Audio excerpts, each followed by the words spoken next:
You're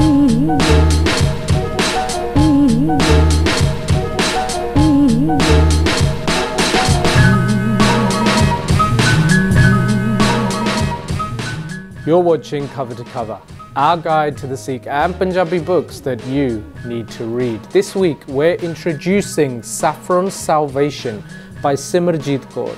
This is a work of fiction, and the copy that we are reviewing was published in 2004 by Jeevan Arts in the UK and is a soft-bound edition. This book was first published in 1999, and since then a third revision has gone into print and is also available online as a digital download. Saffron's Salvation is a story that follows Sharon. She travels on a soul-searching and love-seeking journey back to the Punjab. Set in the mid-1980s, the backdrop of this story is the invasion of the Darbar Sahib in 1984 and the period that followed it, in which many young Sikh men took up arms to counter the state oppression and torture that they were being subjected to. Whilst this story takes on a greatly personal touch through Sharon and her relationships, it also manages to espouse many different facets of Sikh doctrine. It talks about how and why Sikhs engaged the state at that time and will continue to do so for time immemorial, particularly when they encounter a period where people of all backgrounds are being downtrodden. The author, Simarjit Kaur, is a UK-based author and human rights activist who has over the years engaged in numerous well-intentioned endeavours both in the Punjab and here in the United Kingdom. When this book was first published in 1999, it was quite a revelation, selling out its entire first run.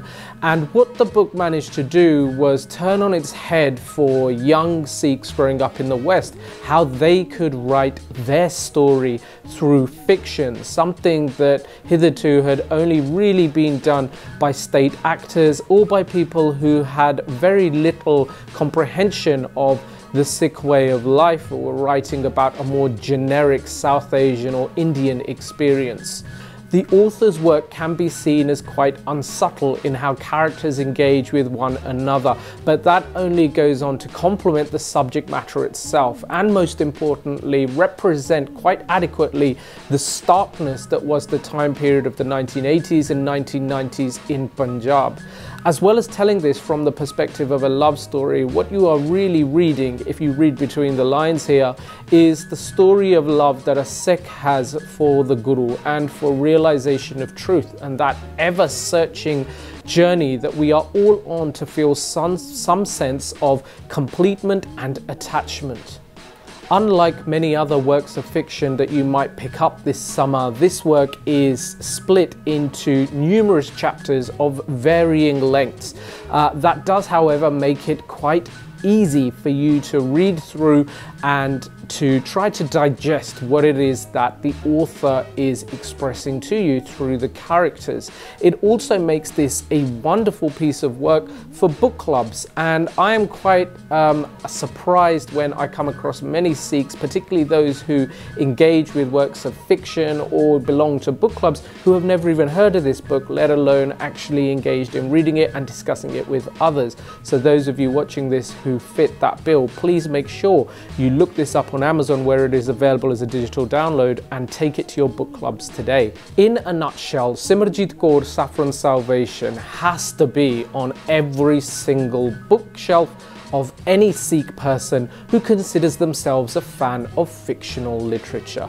It is one of the first books that came out following the events of 1984 and the years after it, that particularly tries to humanize and retell the Sikh perspective of what was taking place at that time, both on the ground and from afar in the West.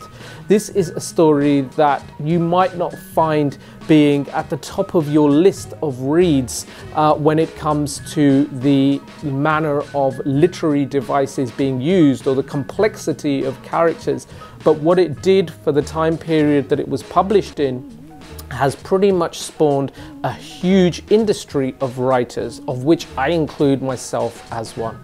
But we want to know what you think, so please leave us a comment below and share your thoughts on Saffron Salvation by Simarjit Kaur.